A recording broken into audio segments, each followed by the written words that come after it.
I am going to beat you into the living death.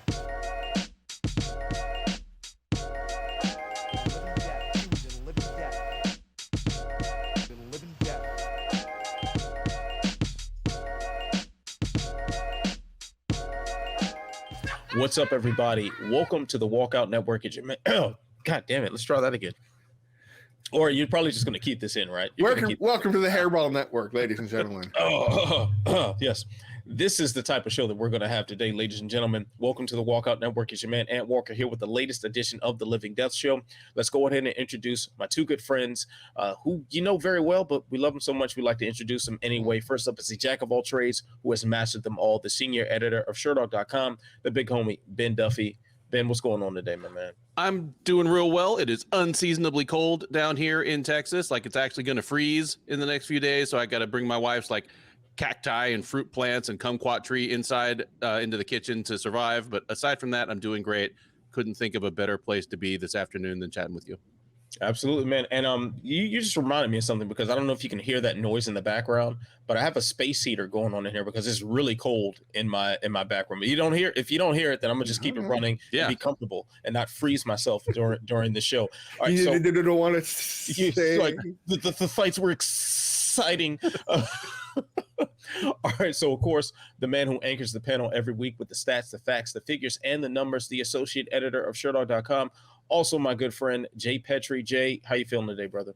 You know, I'm feeling better than Rafa Garcia, and I think that's a big win for all of us, because obviously there's no more pivotal important stat of the week. I could try and spit some numbers here, but 20 or 20%, if you want to be more particular, is our absolutely wonderful stat of the week, because in his fight with Mahashate, Rafa Garcia at the UFC fight card caught an elbow right up about here, up above the temple, past my awesome scar, long story, up here, and it nicked and or cut and or severed, we're not exactly sure, an artery.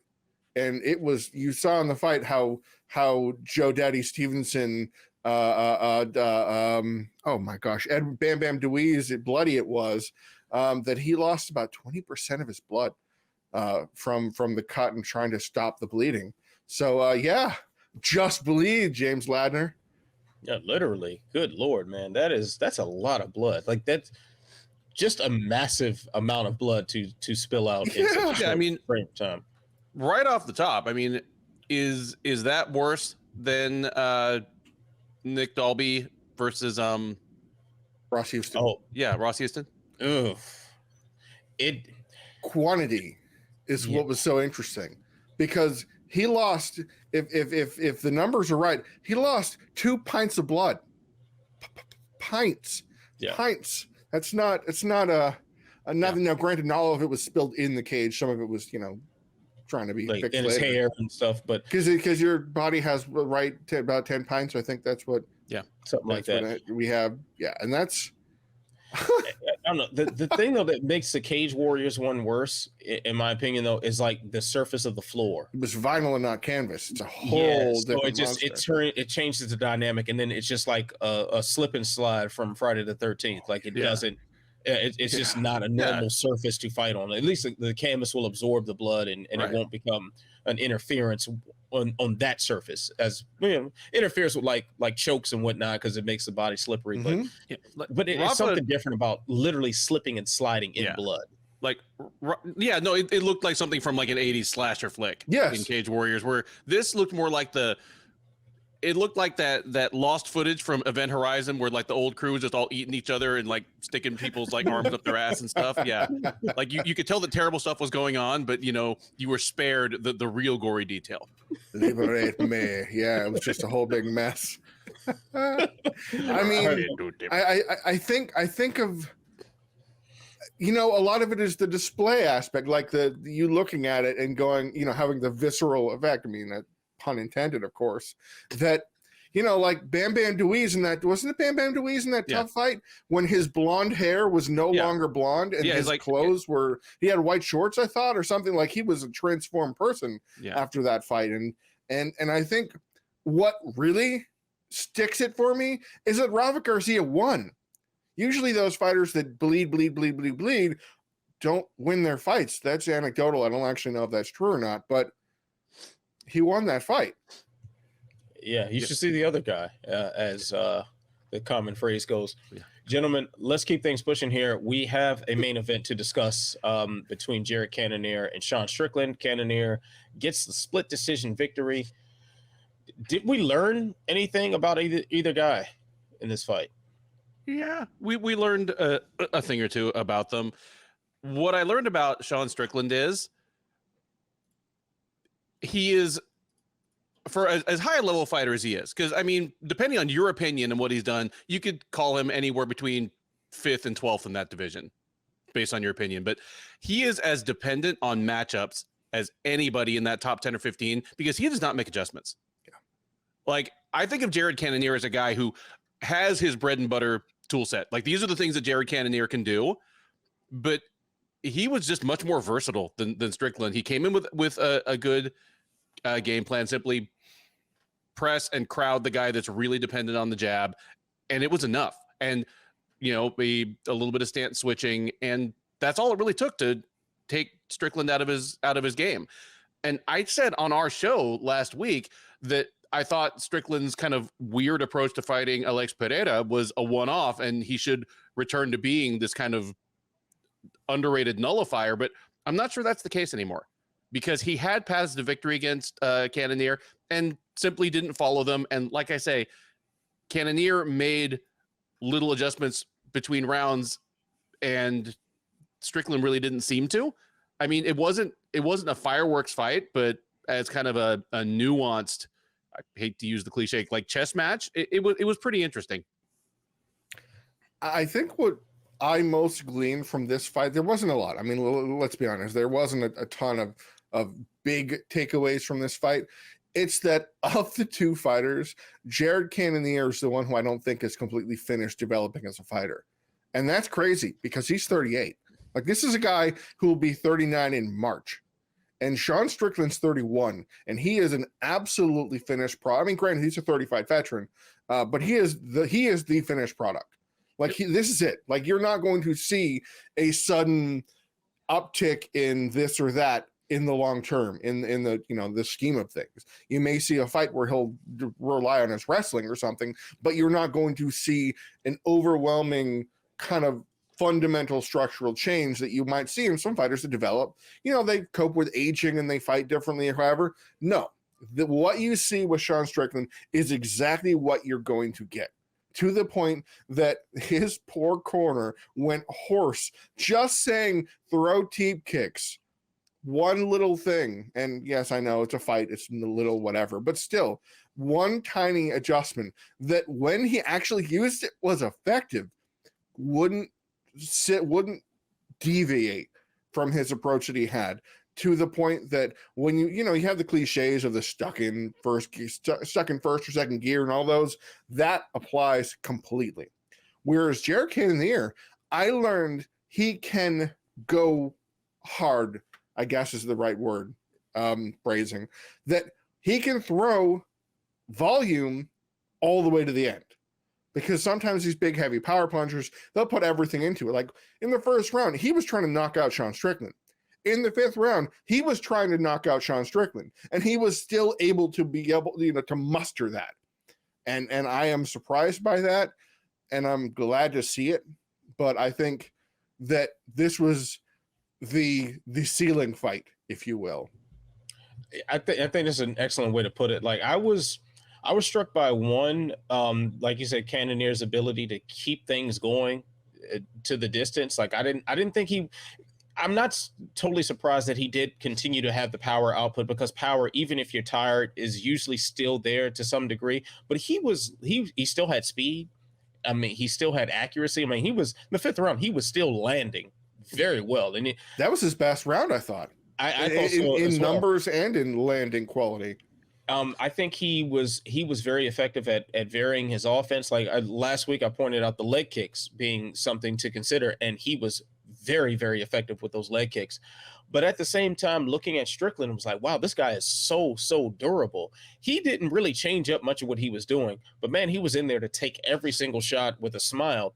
which means he's going to fall off a tremendous cliff when the time comes without any sort of evolution in his game, which I think we've seen that finished product, as you guys have pointed out.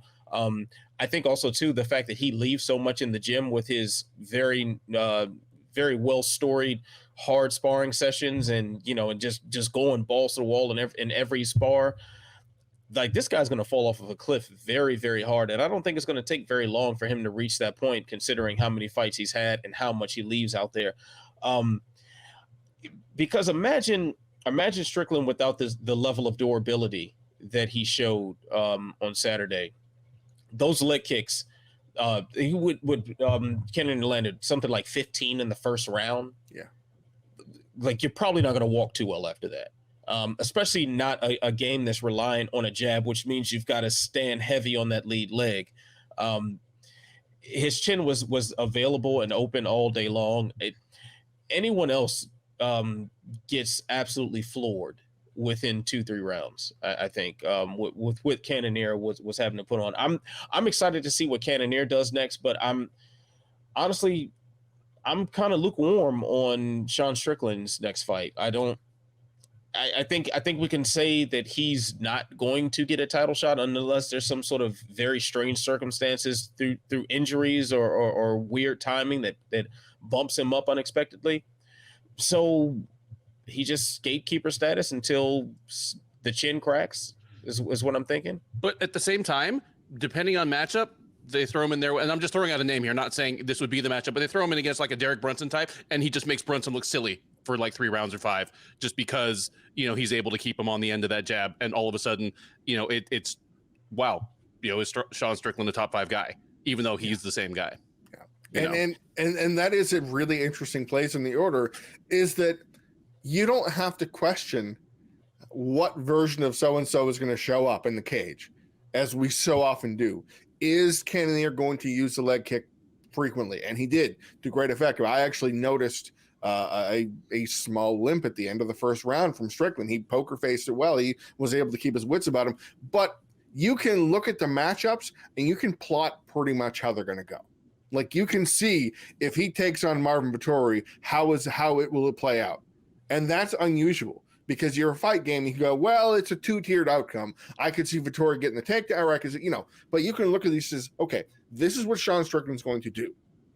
And then how does that particular style match up against Robert Whittaker or Roman Dolidze? Or I was going to say, say they use Strickland next to give like a Dolidze or an Andre Muniz or like Bruno Silva, something. And I mean, those guys can't figure out how to get inside of, Strickland's punching range. He's going to completely nullify him. Yeah.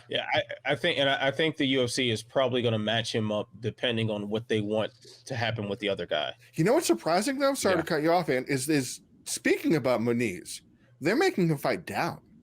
He's fighting Brendan Allen. Brendan Allen, great fighter, on a good run too, but they're making him fight out of the rankings. Of all people, I figure they would do exactly what you said, and feed Strickland to a rising Dricus du Plessis or a Chris Curtis, I guess, somebody they want to put over. Yeah, I mean, it just really depends on the whims of the matchmakers and what their future plans are and who they want to market and whatnot. There's so many the internal conversations that we're not privy to. I think will be the path that we see Sean Strickland walk down. So I think you're saying they're going to make him fight Darren Till. I think that's what you're saying. That would have the potential to be, a rough fight to watch. Yeah, that's. I don't think I need that on my soul. No. Yeah, Darren Till versus Sean Strickland in London. It's happening. It's official, unofficial on a Living Death show. I mean, Strickland will probably get some pop. I've said this before, but I always forget that Strickland is American because he looks like a cross between every British fighter that was in the UFC in 2009. He looks just like Paul Kelly and Terry Edom and Michael Bisping just all kind of mashed their genes together. He looks like some guy from like the English punk scene or something to me. Yeah, totally does. Like a soccer hooligan or something like that. That's but anyway, fellas, we didn't even talk about the actual scores. Like, I had scored every round for Jared Cannonier, but recognize how close of a fight it was. Gentlemen, am I crazy? I had it 49-46 Cannonier. but anything up to 48-47 Strickland, I can get with. I thought the first and last rounds were pretty clearly Cannonier rounds, but the middle three were completely debatable. So I'm not screaming robbery about this one. This is just a fight where, taken as a whole, I thought Cannonier definitely, like outfought Strickland, but taking one round at a time is possible to justify a Strickland scorecard, even if I scored it 4-1 for the other guy. Like I, for sure, Dog play-by-play, I scored it 48-47 for Strickland, disagreeing with who won that. I'm handing in the score going, it's not accurate. It's not that it's not accurate, but it's just, I don't think that that's going to be seen that way. I was surprised. You wish for pride scoring? Kind of. I mean, I think it's just that 4 of the 5 rounds were decided by 3 or less significant strikes. Now, you're not counting strikes, but you kind of have a general impression when you're scoring like that. So to really go, this fight is so darn close. Strickland's jabs are landing flush. Cannonier's power punches are landing, but not really. So how do you count that? Because yes, this big shot from Cannonier is a landed strike, but not really compared to a boom jab right here in the face. So it's ugly. It was nip tuck. I think that's a good way to describe it. It was a nip tuck decision where I didn't think Sean Strickland won it, and I scored it for him. And if I watch it again, I'd probably score differently. And then I watch it again 3 days later, I'd score differently. And I think you pointed out the official judges did not agree on a single round. Not a single round. Like I think just everybody within 15 feet of the cage that night just kind of threw all their shit in the air and just walked away. Like I don't know who won. I don't care. Like let's go home. I want to go spend Christmas with my family. Yeah, I will say I'm proud of the overall MMA social media community for their handling of this split decision, because we're in the midst of this cyclone of anti-judging sentiments, which are very well deserved, of course. But this normally would be a fight that everyone would have been screaming a robbery one way or the other.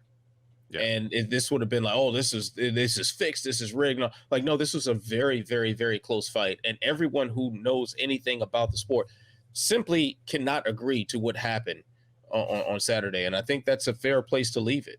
It's better than the other alternatives where you can comfortably say, yeah, all those fights, all those rounds, I mean, you could almost make it, I don't want to say you could almost make an argument for every round, because then that means theoretically a 50-45 come from it.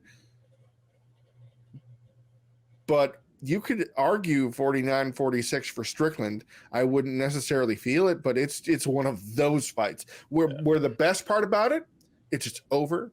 The scores have been issued. The fight concludes. The guy who probably should have won, and it's in the win column. It's a red thing, and people forget. They'll be like, "Oh, it was a close fight," and that's it.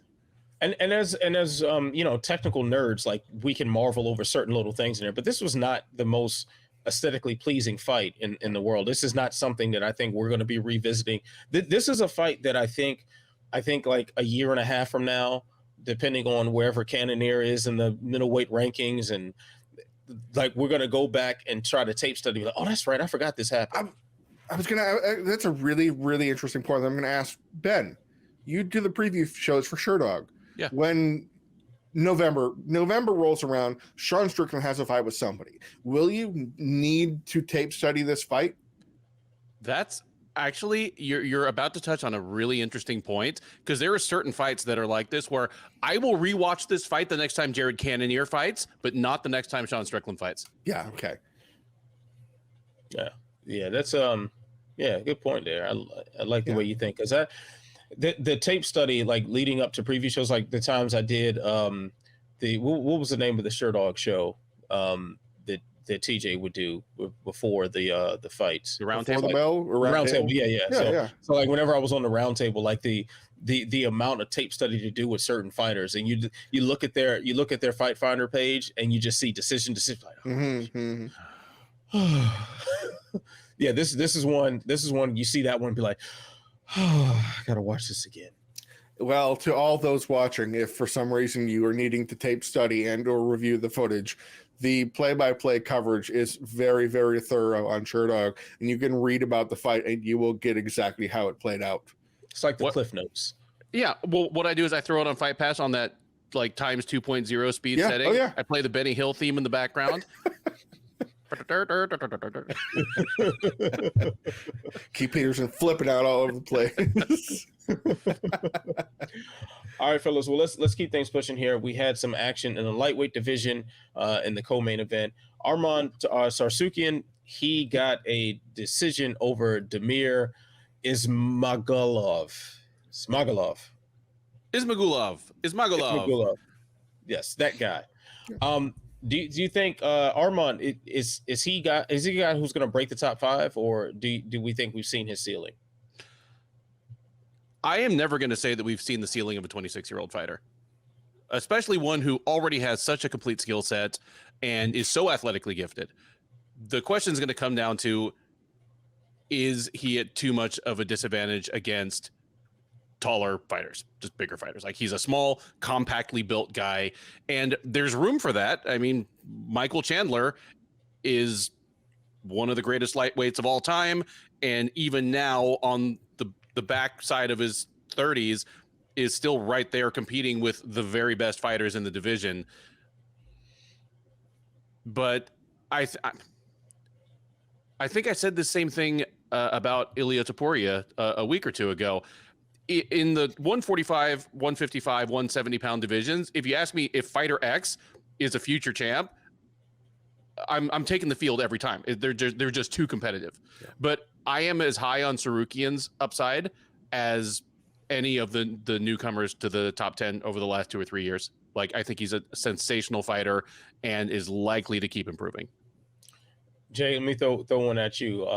Same sort of question with the different twist. Do you think he would have a better shot at featherweight, where you don't have the size disadvantage that he has at 155? Okay, I'm speaking out of both sides of my mouth. I never like advocating fighters going down in weight, generally speaking, unless they're like, Roy Nelson, you should fight at middleweight, but that's different because it's it's funny.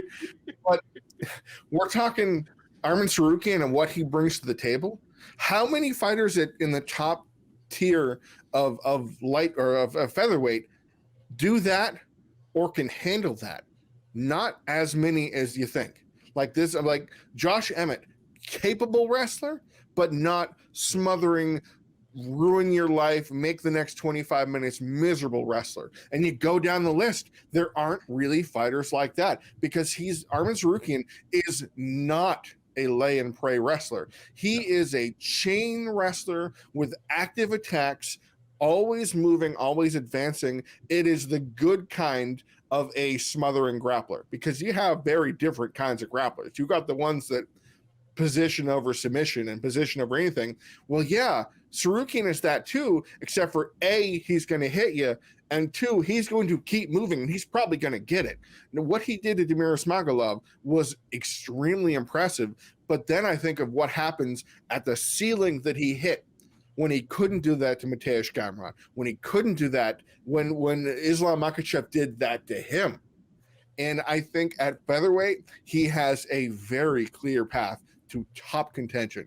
At lightweight, I see people that would make him struggle with that, because we at Sherdog found out this past week that Tsarukyan is actually 5'7" and not 5'9" like he's been listed his entire career. He is even smaller than we believed, and it really stacked up. A 5'7" guy throwing down against a 6 foot tall person who is able to leverage him differently, that's tough. I see Tsarukyan versus Javier Dos Anjos, who's not a huge guy, but I believe he's bigger and stronger, would make his life miserable. I think it would be like Makhachev doing that to Tsarukyan. So yes, I think that you were spot on, Ant. I think if he moved to 145, like, you'd favor him against Brian Ortega, right? Except for that one submission. Yeah, it's like as long as you're careful about how long you leave a limb out there, I think he wins that. Like I'm he was looking at ragdoll Rodriguez. If he walks out to protect your neck, he's winning. Yeah. I'm looking at the top 10 at featherweight. I'm like, I would favor him over just about everybody. Yeah. Like the guy I'm highest on. Well, the two that I'm highest on at 145 would be probably Topuria and Evloev, and at worst, Tsarukyan is a slightly bigger version of those guys. I think you throw Evloev around. Yeah, because they're similar. Similar fight style. He's probably a little better boxer than Evloev, and he's bigger. Yeah.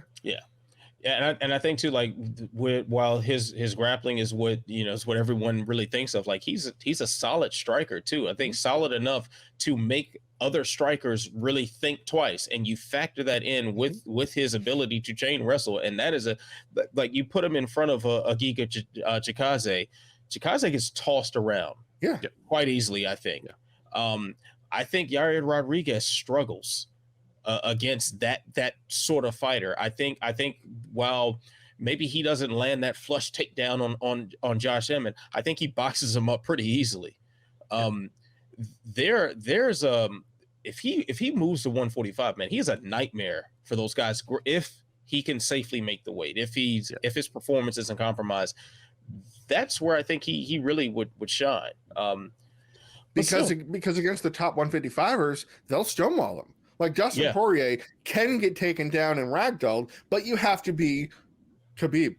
You've got to be like elite with the grappling and super strong to do it. Like I would give Tsarukyan, based on his performance, like a 4.25 out of 5. Like he's not the 4.5 or 5 if they're using the UFC star ratings that mean absolutely nothing and they're made up, just like the PFL's FPR.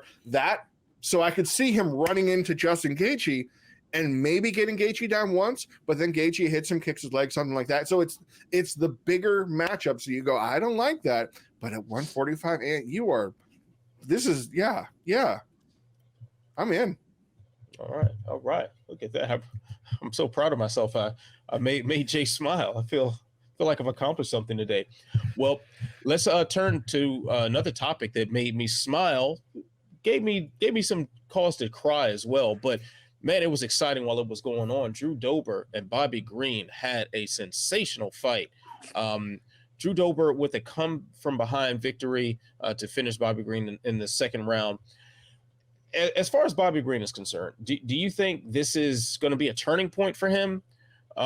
Or do you think this is just the wrong opponent at the wrong time?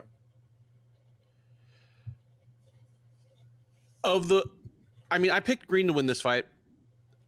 I recognized that Dober certainly could win. I mean, it was a fantastic matchup. It was probably the best matched fight on the entire card.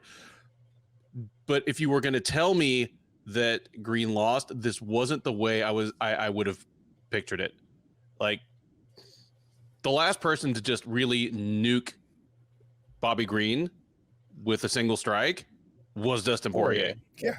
Speak of the devil. And I mean, even then it wasn't like he just flatlined him with a single punch, but like a single punch was enough to start the ball rolling downhill. 10 seconds later, the fight's over. And that was almost 7 years ago. I was on UFC 199. I was there for that one. Yeah. Rockhold versus Bisping 2. Speaking of people getting nuked with one punch. I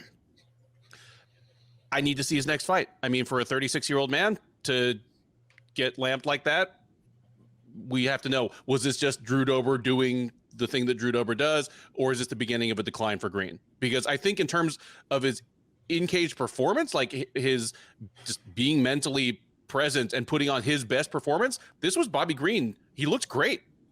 Yeah. I would say that is the best we've seen Bobby Green look in a long time. And he's looked great lately, but that was magnificent what he was doing. It looked like the Ayakita fight. Until he got blown up. Yeah. Yep. Yeah. Jay, what say you? Is this going to be a turning point for Green, or do you think this is just a one-off? Bobby Green has never been super, it's weird to say because you think of all the fights he's been in where he has been, never super hittable. Like he's actually evades a very healthy portion of his fights or strikes, or at least evades them enough so they don't really count or land flush. So like if you look at the numbers, like he has a striking defense of 62%, which is very high, but that's higher because even when he's taking shots, he's shoulder rolling, he's moving, he's moving this way. So you're punching him and he's going this way. So it's not, you're following him with the strike and it's taking a lot of the oomph out of it. So to see Bobby Green get iced like that gave me like a flash in my head. Like, are we going to see this more now?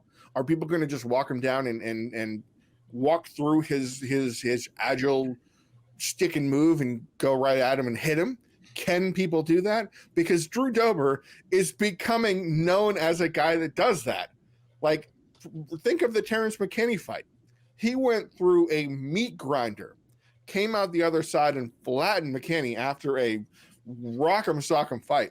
So, oddly enough, I think of the two fighters, Dober is going to have a sooner decline than Bobby Green because Dober took a lot. Like I would say, and I don't have those numbers and I could easily find them right now, that Bobby Green outlanded him 2-1. Easy 2-1. Yeah. Oh yeah. And that's rough for, because Terrence McKinney did the same thing to him. The Rafael Alves fight was if I remember correctly, that was a back and forth until Alves got tired kind of thing. I think this is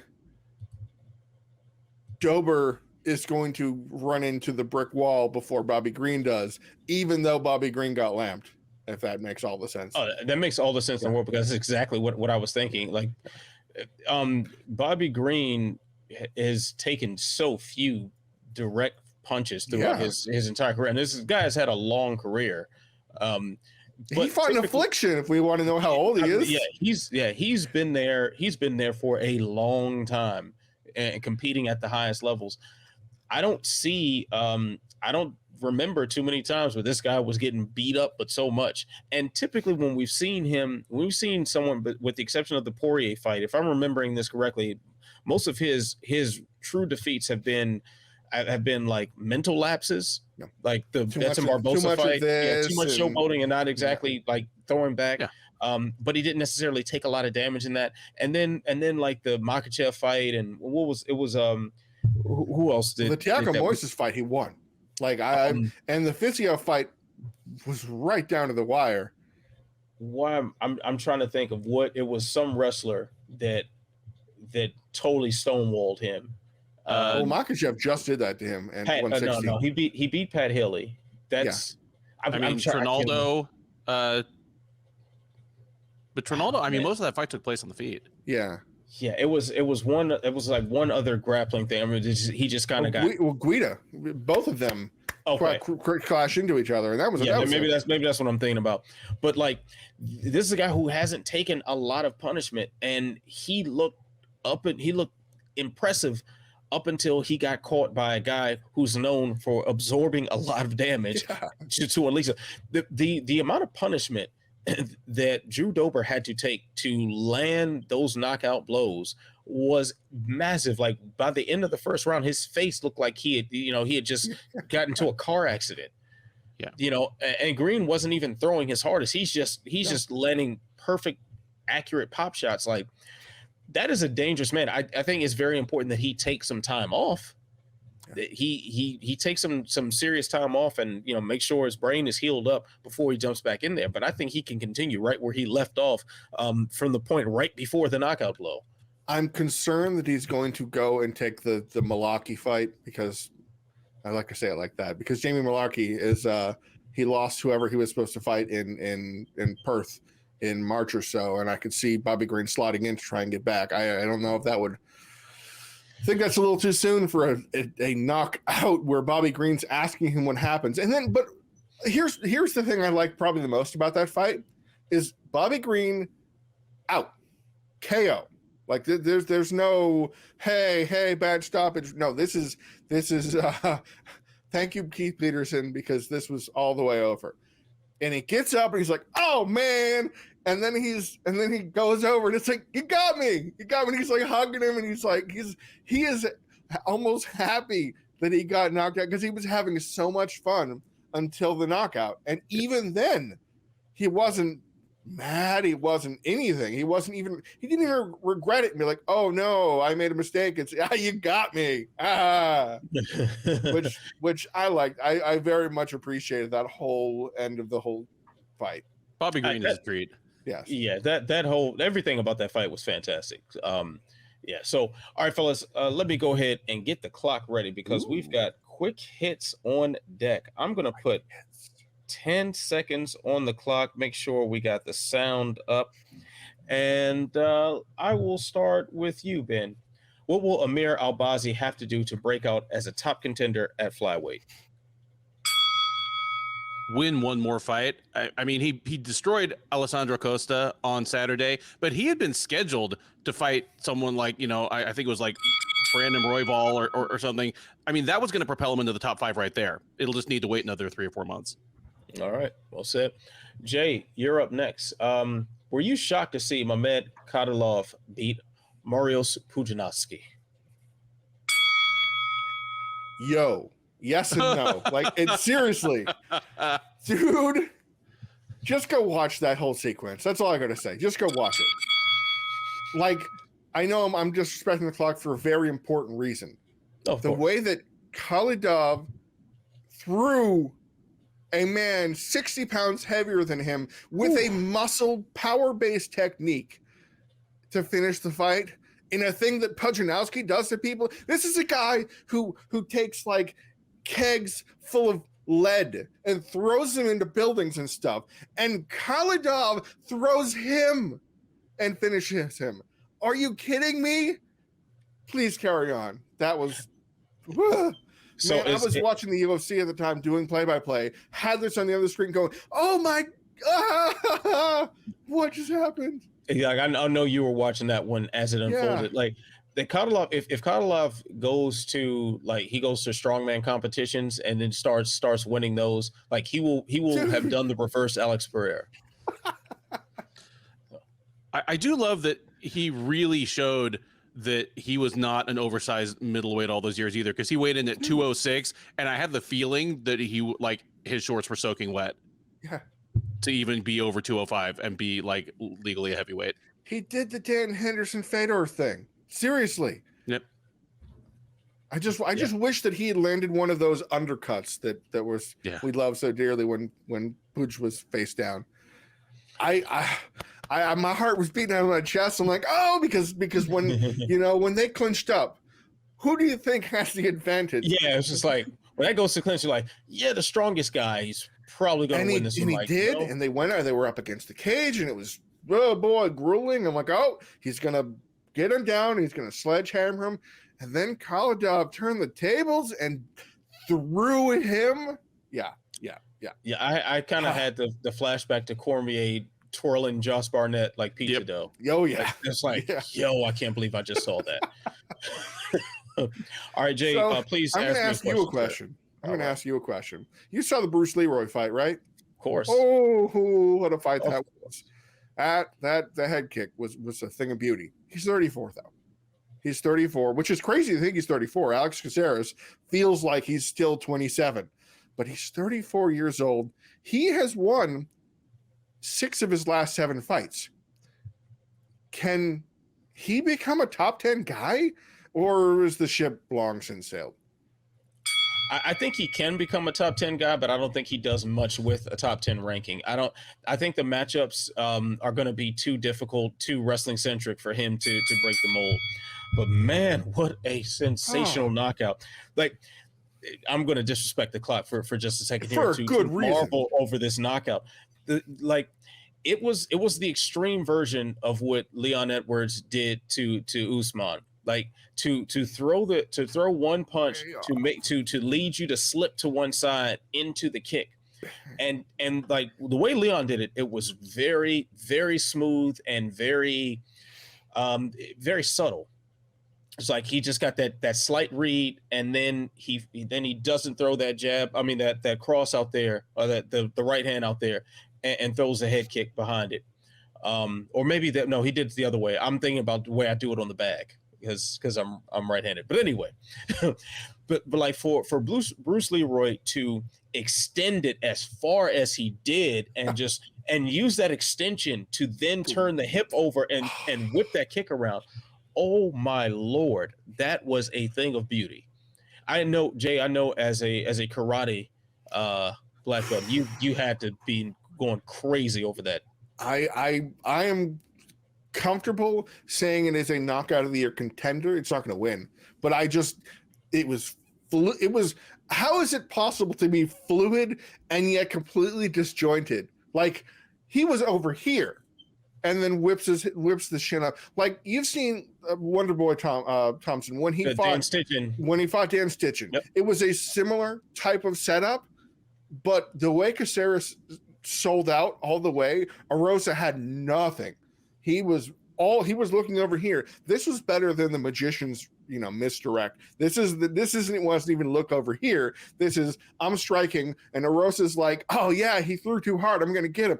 Boom. Oh man, it was a thing of beauty. You couldn't do that. You couldn't do that if you scripted it. Like I couldn't imagine if he drilled that in training, because the way it played out. And it was so crazy that is so against the textbook of how to do it. And he did, like, that's the perfect case of going against the textbook can be a good thing. Like if you go against the textbook, you got to master the fundamentals. And then when you do, well, you can start playing around. And that was fantastic. So shout out to Alex Caceres. That was easily one of my favorite knockouts of the year. So, but and truly the year's Arosa, going to end in like 12 minutes. So we'll be talking about KOs of the year, and I'm sure that'll come up. Won't win, but it'll come up. All right, gentlemen, I'm going to put a minute on the clock, and we're going to totally disrespect it most likely because the California State Athletic Commission issued something in the wake of Doug Crosby's cross-country misadventures in scoring.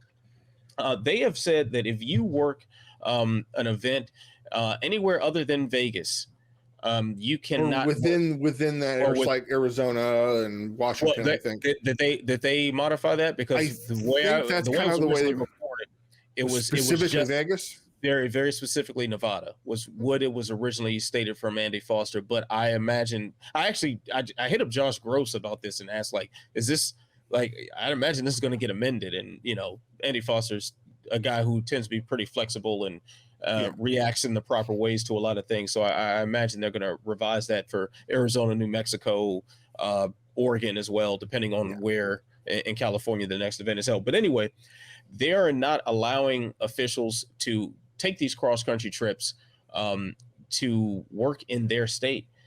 Do you think this is something that other states will follow?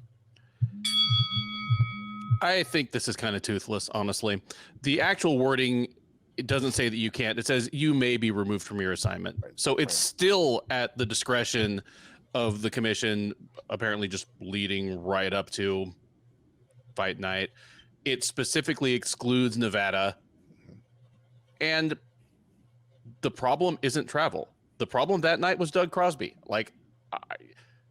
Doug Crosby can't score fights on a plane. Doug Crosby can't score fights on the train. I do not like him. Sam, I am. Like, the travel's not the problem. The problem is he's a fucking idiot. Like, this is a toothless measure. It was more interesting to me that Mike Mazzulli, head of the Association of Boxing Commissions, came out and said that scorecard was wrong. Crosby fucked up. That is something that is more likely to result in meaningful change a year or two from now than this California rule. Like, if Mazzulli was willing to come out and say that, maybe we see people like Doug Crosby no longer certified. You got a point, Ben. But I do think the two things can coexist. I think that Mazzulli, first of all, I think what Mazzulli, the statement he put out was toothless. Because, okay, you flew this guy in, then they've been flying this guy in for years now, and all these commissions around the country have been bringing him in. Promotions have been using him when they self-regulate. Now all of a sudden this is a serious matter because he's been turning in scorecards like this for the better part of 15 years. So I think that was more reactionary based on the media reactions and We fans got to get on actually. top of this kind of thing. Yes, yeah, like this. I think that felt more like a PR statement to me than anything else, because don't be surprised within 6 months or so, Doug Crosby sitting right there in Uncasville again, and this will be all behind us. We're talking about something else. But I do think with California, while the language itself may have helped with a little more aggression in the tone and some more definitive statements, it is a simple logistical issue that should be addressed. The judges, and even though Doug Crosby is an idiot and would screw up a scorecard no matter where he is, no matter how much rest or travel he did, there are other judges who are more well-meaning. There are other judges who do know what they're looking at, but might just need a nap. I think that helps solve that problem at least. And wherever she is right now, Adelaide Bird needs a nap. Yeah, for real. Like, the thing is, we don't have the data. Maybe Jay does. I don't know. You got you've got records of everything, Jay. Scott Fontana has that. He does have that. Okay, so maybe that Scott has a record of the judges that worked an event in one state and then worked in the state the next day, and what their scorecards look like. If someone can compile that, then maybe we would see how big of a problem it is. But I imagine it's a problem that should at least be addressed to prevent larger issues from going on. I guess the way I look at it is I'm glad that somebody said something, because so frequently in the MMA community, if there's officiating issues or anything like that, it happens. Like when fights are appealed and it goes before the commission, and the commission says, we trust the referee, that's it. It is a simple, as few words as possible of tie goes to the ref, or we're the only, like, I can think of, like, on one hand the amount of times that large scale notable appeals for fight results have changed, and more of them have probably happened in Brazil than the United States in the last few years, and that's something. I think, what's that, Drew Dober, who had a fight result overturned in Brazil because there was some shadiness going on? I think it was the Leandro Silva fight. Yeah, anyway. So I'm happy that Mike Mazzulli said something, and I'm actually surprised that Andy Foster said something. I know they were statements from the commission, so it's not technically necessarily specifically those individuals of all.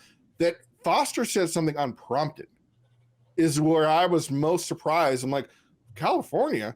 Doug Crosby doesn't ref fights in California very often, first of all, and second of all, California wasn't involved in this debacle at all. So to see that gives me that little tiny piece of hope of, hey, he's being proactive in light of something that's going on, because he didn't have to say anything.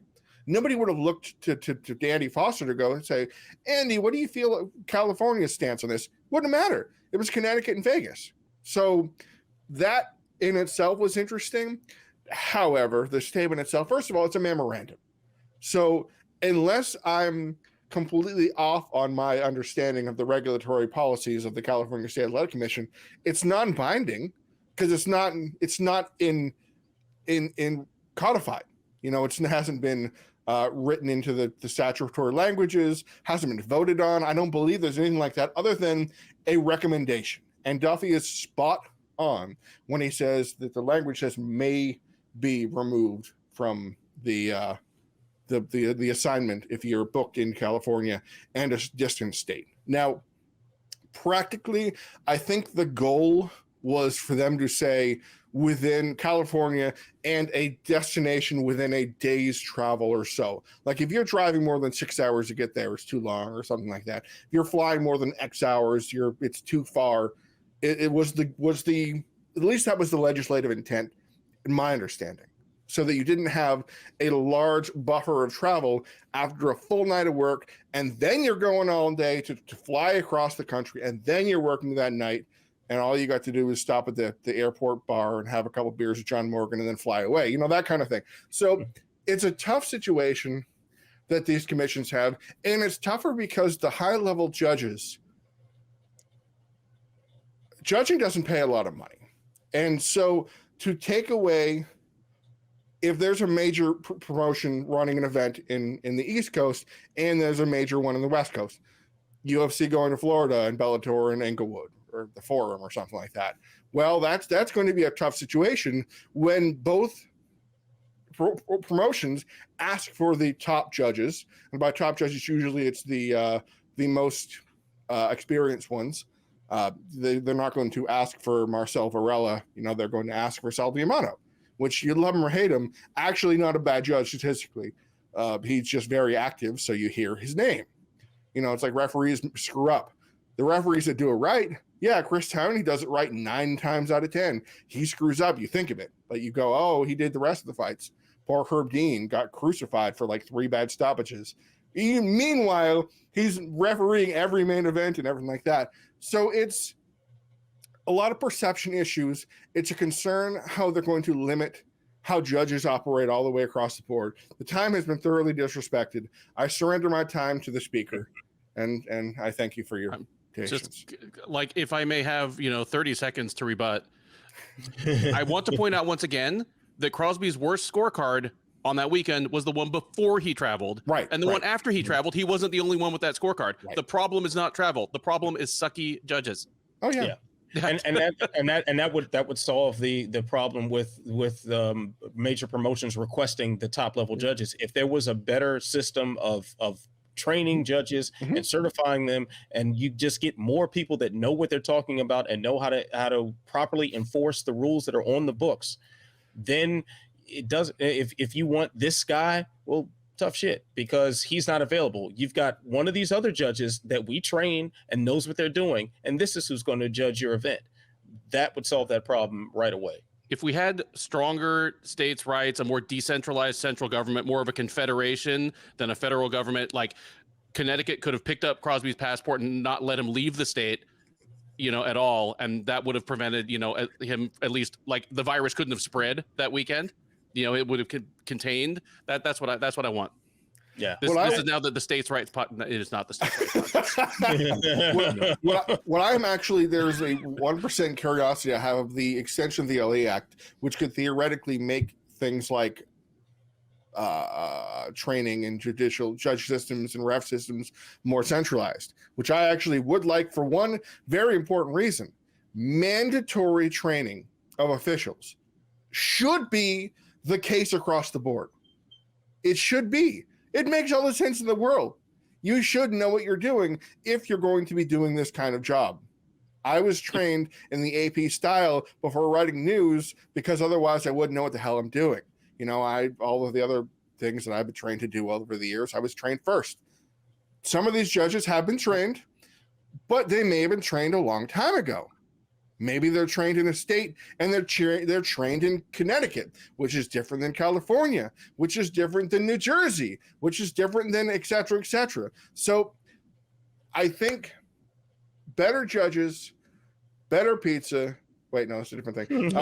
I think that to have that sort of level of uniformity. This is definitely not the John important. Schnatter podcast.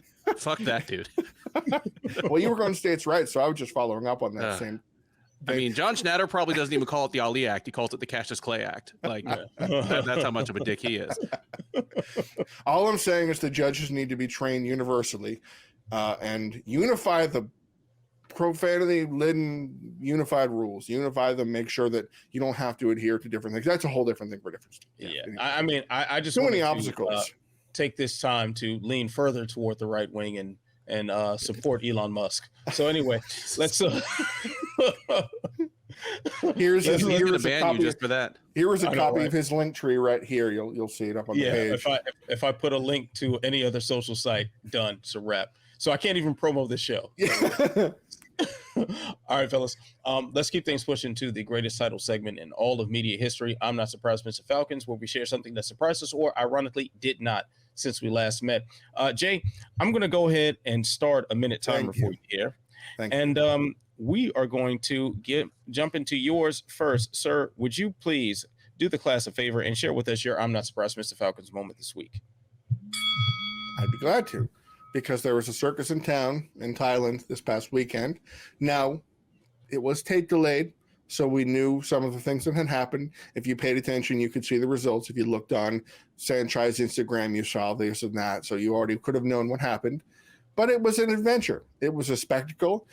Some of the fights were less than interesting. Some of the fights didn't pan out. There wasn't a lot of comical violence like you hoped for, but then it all came back around in the final fight, the main event. I hope I'm not running out of time here. It was a 4-way sack fight, which meant that all 4 gentlemen had beanbags, essentially. Beanbag chairs, beanbags, and were beating the crap out of each other. The participants were John Nutt, who was a heavyweight, Johnny Tello, who is a professional fighter, a guy, I can't remember his name, who is a bodybuilder, very, very large gentleman, and one Bob Sapp.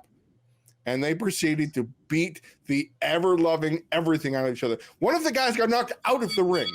It was shockingly violent. It was incredible. I would watch a whole fight card of that. I mean, if you've picked up a beanbag chair, those things weigh like 15 pounds.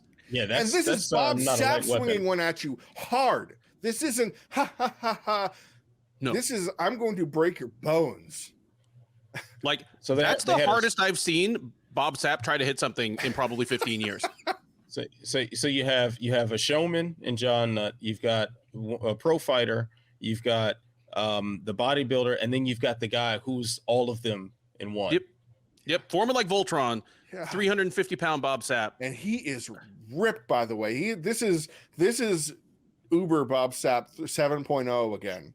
Yeah, he's back on GMC's evil supplement strategy. Yeah, he was never Pride, but he apparently found the last stash of K1 vitamins. Because shit, dude. He signed that contract. He found one of those contracts and signed it. Yeah. Oh yeah. The only question I have, Jay, about that. Did someone teach him how to football? I mean, he broke the Bados. All right, Ben, what's your I'm not surprised Mr. Falcons moment this week? Well, I am mildly surprised that the UFC has decided to sponsor the University of Iowa Hawkeyes wrestling programs, both men's and women's. I'm mildly surprised just because it's something that seemed to come out of left field. I'm very surprised at the actual choice of schools. I got into MMA in the first place as a, former high school wrestler, a fan of college and amateur international wrestling. I'm a wrestling guy. Iowa is at worst in the top 3 all-time collegiate wrestling programs. And until a decade ago, it was just Iowa or Oklahoma State. There was no third choice. Now, with what Cale Sanderson's done at Penn State over the last decade, their on the book achievements actually match their stature in the sport. But Iowa wrestling might be the greatest program that's ever been, but it is not a pipeline of MMA fighters. It really isn't. I mean, your pipelines are Arizona State number 1, all the way back from the beginning, like Dan Severn, Don Fry, and Oklahoma State. Well, hell, Iowa Central Community College has sent more top-level fighters to MMA than the actual University of Iowa. Like, Iowa Central Community College gave us, like, Cain Velasquez, John Jones, Colby Covington, and just a slew of great fighters. So it was an interesting choice, but when I think about it, it's a very UFC choice because the UFC, Dana White, I assure you that Dana White is not a college wrestling fan. But he's like, well, if I'm going to get into this new venture, I want whatever's on the top shelf. Like, he's the guy that just, gets the Johnny Walker Blue, even though it's like super overrated just because that's what Kim Jong-un drinks. I want that shit, and none of this is any shade on Iowa. Like, this is a fantastic move. I imagine it's going to do great things for their athletic department. I mean, wrestling, even at great wrestling schools, tends to be a net suck on resources. On the collegiate level, football and men's basketball basically feed everything else. Like almost all the women's sports, almost all the men's sports, like wrestling programs shuttering, over the past couple decades has been a serious problem. I imagine even Iowa is happy to have the extra scratch. And if this turns into a precedent where, more money flows in to amateur wrestling and, kind of maybe steers some people towards mixed martial arts, that is a good thing. So I'm happy for it. And yeah, I mean, I really have no shade to throw on this. Like, I'm excited, and I'm excited that the UFC is sponsoring the men's and women's wrestling departments because women's MMA in some ways it just kind of lags behind, men's MMA, just because, there were fewer opportunities until much later on. And women's MMA is still in some ways in the phase where being really dominant at one thing can take you all the way to the top. Like next time Sarah McMahon fights, the UFC is still, or Booth is still going to remind you that she won an Olympic silver medal like 16 years ago. Like, so this is something that in 4 or 5 years could have like major impact on women's divisions. Cool stuff. I really do like that, because Iowa just opened the women's wrestling department last year. So this is a big, and it's getting money. That's a big move. Yeah, it guarantees that there still will be one 5 years from now, probably. Exactly. Yeah, as a fight fan, like I would like to see college wrestling broadcast more. I would love to just turn on the TV and be able to watch it. It's not something that's very easy to find unless you're Blaine Henry, who watches every single combative thing that's ever happened and still claims that he's not going to watch slap fighting. Blaine, you liar. You know you're going to watch slap fighting. Blaine is like Kaposa if Kaposa didn't know how to make GIFs. It's like, I watch all this shit. Like, like that's I would love to. I mean, maybe this I see this as transitioning into something that Fight Pass is going to start carrying collegiate wrestling. That would be dope.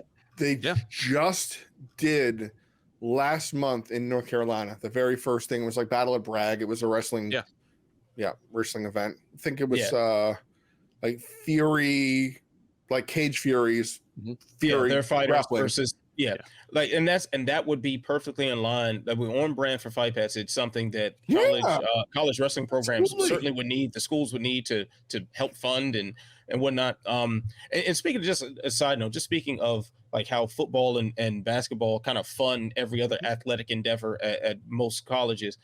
So obviously, I'm from the DC area, and I spent a lot of time on University of Maryland College Park's campus and Georgetown campus because I had friends going there. And if you could see the training facilities there, and this both times when I think both schools were sponsored by Nike. I don't know if that's I know Maryland is sponsored by Under Armour now. Well, yeah, because the Under Armour guy came Under from Armour. Maryland. Under Armour is like their headquarters is just like a half hour or something from the College Park campus. But like Nike and Under Armour money funding these schools' athletic facilities. I mean, you talk about top of the line. When I get that guest pass to that gym from one of my friends, man, I had me a blast working out. Had a blast. And then comparing it, I went to Howard University, which is certainly not known for elite athletics, although they got some good athletes that have come from there. But their workout facilities much, much lower grade than what you saw at Georgetown and College Park. So I had to throw that out there. Gentlemen, I'm not surprised Mr. Falcon's moment comes courtesy of, I don't know which way to go. Do I want to talk about Paulo Costa and Robert Whitaker's fight falling out? Or do I want to talk about the unsanctioned fisticuffs at the UFC PI? I don't know. In fact, let's go with the PI. Mike Jackson, friend of the show, has been on the guest a couple of times. Ben, I know he's a good friend of yours. Got into it with Jake Shields, former Strikeforce champion and UFC vet, over their Twitter beef and accusations of being racist and whatnot being lobbed back and forth. I'm not going to go into the merits of Jake Shields' logic. I'm not even going to go into the merits of Mike Jackson's logic. Not at all. I'm not going to jump anywhere near that. I'm going to jump on the level of stupidity it takes to assault someone, record it, and then post it to your social media.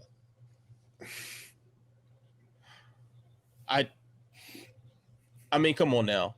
We're really doing this? Like, we're really doing this? Like, so when that lawsuit comes at you, when the charges get pressed and the boys in blue come knocking at your door and Discovery just logs onto Jake Shields' Twitter account. Hey, yeah, like I get it. I get it more so if someone there just recorded it and posted it, because quite frankly, if we were there at the PI, and especially if we're there in a professional capacity, we're going to take out our phones and going to record this as news guys, because this is newsworthy.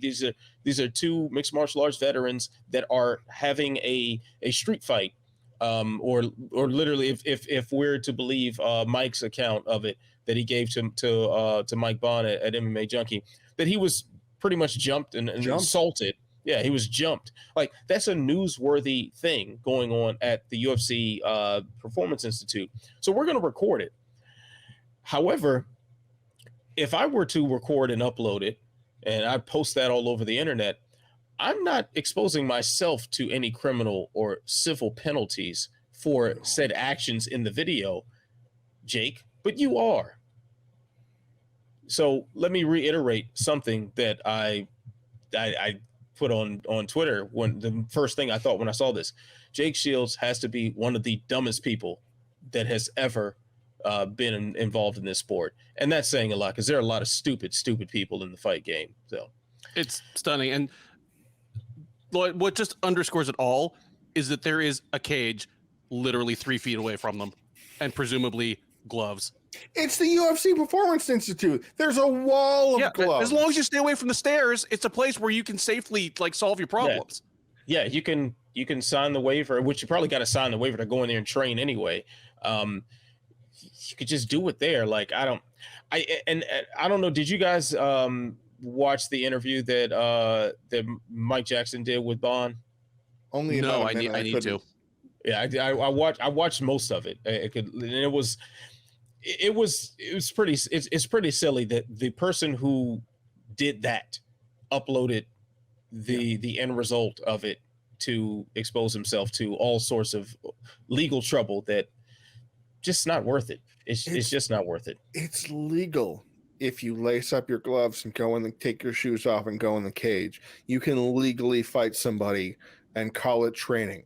You can hard spar all you want, and it's a legal, agreed upon, consensual meeting of the minds, all of the words you want to use legally to do it. You could touch the cage. You could grab it like so many fighters did this weekend and weren't penalized for fence grabs. It was right there. Yeah. You could have gone in the cage and settled your beef, but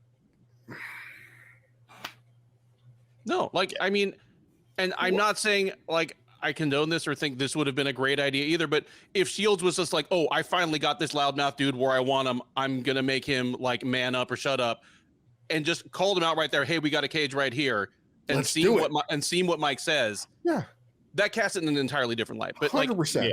like if with all of that, you know, you're a former top 10 pound for pound fighter in the sport, you know, and you still gotta like jump a dude that you outweigh by 20 pounds. Like, come on, man. Yeah, that's not a good look. Not a good look at all. So, but anyway, let's keep things pushing here because we don't have any fights to discuss coming up here. I'm really struggling here because I know we could easily knock out something, but I have a topic that I've been just itching to throw around with you guys. Now, it's not on the chart or the sheet. A Gladiator challenge this past weekend in California, which is an unsanctioned event on a reservation that is not, run by California State Athletic Commission, has nothing to do with it. A former college wrestler named Zion Clark had his, what would you call a professional MMA debut against 0-4 Eugene Murray, I believe is his name. Now, I mean, Clark is known for he was born without legs. I forget the actual condition, but there's a condition where he's born without legs and he still competes and he's active and he was a wrestler and he wanted to finally try MMA. And he agreed to find an opponent, and the promotion allowed them to compete against each other. 3-minute rounds, MMA competition, where Clark is always a grounded fighter. You can't knee or kick him in the head, but otherwise you can proceed. Stomps, but otherwise you could proceed accordingly. So you couldn't stomp on his hands or something. And Clark won a decision over Murray, and the footage is available on MacLife and other places. So can you give me any thoughts you guys have on that everything about it? Disappointing. If you're watching this right now, you haven't seen that fight, whatever you're expecting, it's worse than that. Like, if you're like, oh man, this is just going to be a slaughter and like uncomfortable to watch. Nope, it's not. It's just a bad fight where an 0-4 fighter is clearly taking it easy on somebody. And I think I said this in the Share Dog Slack. If you need an 0-4 fighter to take it easy on you, you probably shouldn't be fighting. You know, and for him to have wrestled is pretty cool, and it's inspirational. It's showing that, hey, you can do this. But the kind of accommodations he needed to even be able to nominally compete in MMA just kind of made it not MMA. And it would actually have been more palatable for me if the 0-4 guy had just kind of come out and lamped him and showed why this doesn't work. You know, I don't really have any real negative feelings toward it. Of course, I'd expect the product to not be optimal, but we're talking about an unsanctioned fight, a promotion that is off the beaten path anyway, and the CSAC doesn't take seriously. We're talking about a guy who actively was holding back. This is okay. It's like it's harmless. It's one of those things where this gentleman got the experience that he looked for. You know, he wanted to get a feel for what it was like to compete in MMA, and while it wasn't exactly MMA, you know, he got some sort of simulation that might satisfy that urge. Like, I don't look at it any differently than when Diego Sanchez did that charity event and was submitted by someone, I forget the guy's name, but someone with special needs. Mm-hmm. And it was a feel good moment. It was a moment like, hey, someone who has been presented with challenges that we can't fathom in life. They got to, for this one night, they got to live a dream. So I'm all for it, as long as it's not sanctioned, as long as it's not actually a part of the real lifeblood of the sport. Like, this wasn't a UFC pay-per-view. This wasn't, even a Bellator prelim. Like, this was just something going on in the outskirts of the sport. Cool. Much respect to both of those men for that night, So, gentlemen, that's going to do it for this edition of the Living Death Show. Next week, because we don't really have any fights to talk about, year-end topics are coming in. So in the comments, go ahead, throw topics that you want to hear, suggestions. We're all for it. So, and you can send those to our Twitters. You see the handles down below. Ben and Jay, you can catch their work on SureDog.com. You can catch me on MMA On Point. I think I got 2 videos up. There should be another one up by the time this gets put out, I believe. I don't know. I've been turning a lot of scripts. So we're writing, baby. We're back at it. Remember to like, subscribe, share, tell a friend, and tell a friend. Tell that friend to tell 10 more friends. Stay beautiful. Stay positive. Christmas is coming up, so stay out of Nakatomi Plaza. Stay sexy. I'll see you when I see you. Peace.